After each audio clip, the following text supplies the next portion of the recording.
Hey guys, a couple pointers for today's workout. We have RDLs, so we can use either the bar or the dumbbells. So we're going to focus on the dumbbells here today. A couple of cues that we want to go over before we start this is, first of all, again, this is a very intentional movement. We don't want to sacrifice quality here for weight. So the first thing that I want you to think about is we are building tension through our hamstrings and our glutes. So if that means we have to do a smaller range of motion, then that's okay. We really want to build that tension through the back side. So we can have a slight bend in our knee.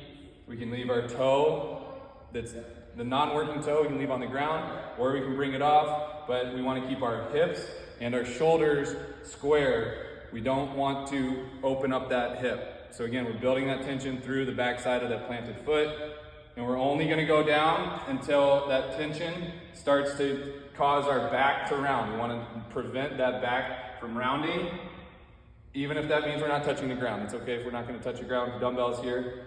We're going to only build that tension and fire it back up. We don't want to see that full range of motion where your back starts to bend. So same thing, shoulders back and down. You'll hear me say it all the time.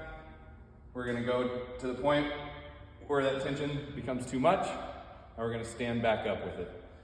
So what that looks like with the weight, for me, if I leave that back foot down, I'm going about there and back up.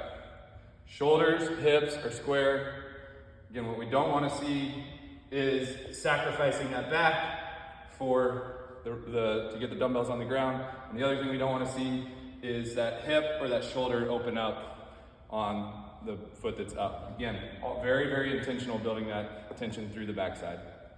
We can do that with the barbell as well. The next thing I'm going to show you is the half kneeling press. So we're going to go down onto one knee, both dumbbells come up, and we're going to press from here. We can add a twist if we need to, make it more of a landmine, but we're going to keep that hip, again, square. We're going to keep that engaged on the front with our core. We're going to do those presses here. Again, let's go quality over weight for this movement as well. Let us know if you have questions. Thanks.